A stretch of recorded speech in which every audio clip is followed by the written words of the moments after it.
Final from the WEC here on this Martin Luther King Day as NJIT, they fall to Lipscomb by a score of 65-57. Mike Ventola with head coach Mike Lane. And Mike, another tough loss for your squad. And, you know, though your team did battle through all four quarters, differences of half, you had the lead in the first half. Things got away from you in the second half. What happened from your point of view?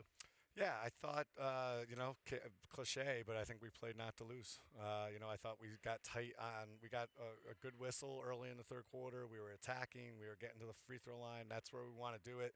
But I saw a little tightness. I think we were 4 for 8 in that quarter.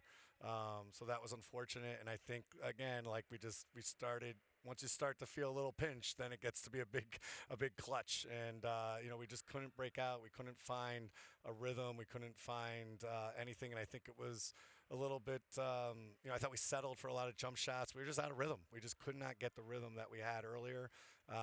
They did a pretty good job at disguising defenses early, but they were just in man. But I thought that kind of had us on our heels a little bit. We were just trying to keep going.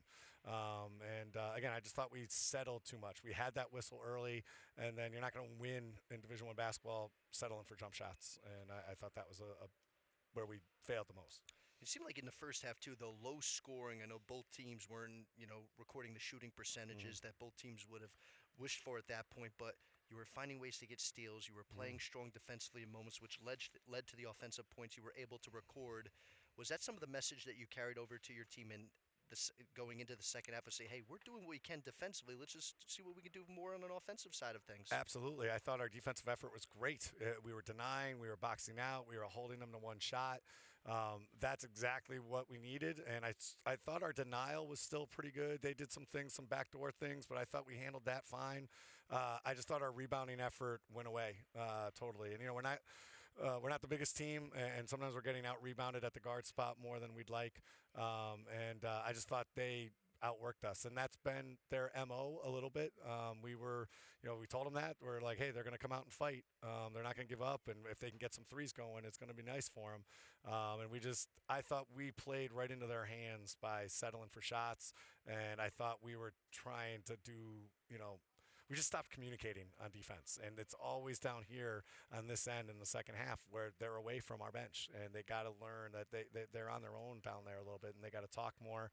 I sure hope it's not fatigue, but I think it looked like we just wilted, unfortunately, when we got into the fourth quarter. There were two pivotal moments in the second half. I mean, when Danielle Tunstall, you had to take her out when she had her third foul, and when Maddie Martin suffered her injury, and I know you eventually worked her back into the game, but it seemed when those two players had to leave the court for that extended period of time, Taylor Clark and Jalen Holcomb got going for Lipscomb, and I know they were big on your scouting report.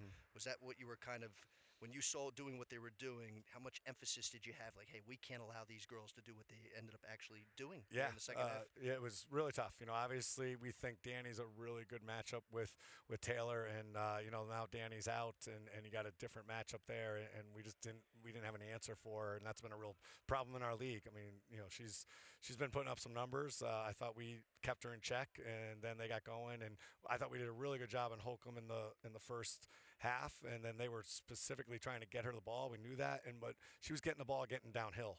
And we just didn't have enough presence off some of those ball screens, and they had some brush screens going where we just didn't have enough help. The rim was wide open at times, and we had just had kids sitting there staring at and help instead of sliding over. And again, it's just that kind of effort was there in the first 20. So again, whether that's fatigue, whether that's playing not to lose, I'm not sure. But I just know, like, when our team stops making plays, it's really hard for them to get out of that mental darkness a little bit, they're just really down on themselves, and we're trying to keep lifting them up. I was searching for a way to kind of stem that tide in the third quarter, but I just really did believe that we were going to get a good post up. We were going to get a 3-point play. We got a couple of those, where it was down to 3, but we got it back up to 6. We were stemming the tide.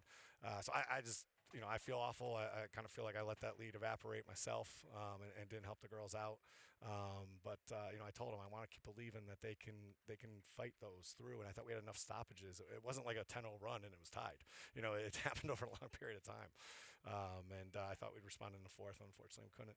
All right, well, fatigue, maybe you get a chance to recoup, get some energy because your next game will be down in sunny Florida. That's right. At Florida Gulf Coast, a big matchup, but then Stetson to follow. Yep. Final question: what are you looking to prepare your work on in practice in preparation for the weekend? Well, we want to make sure who we got. It's nice to have Danny Evans back. Hopefully, Maddie and MB are a little banged up right now, certainly. So we got to go down there with as many bullets as we can to give ourselves a chance.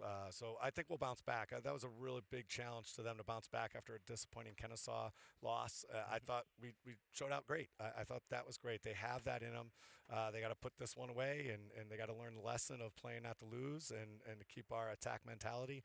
And we're going to need it at Florida Gulf Coast. You're not going to be able to play passive against them. Right. Couldn't agree with you more, Coach. Well, good luck on the road, and looking forward to seeing when you guys return February 3rd against North Alabama. Thanks, Mike. All right, that's head coach Mike Lane.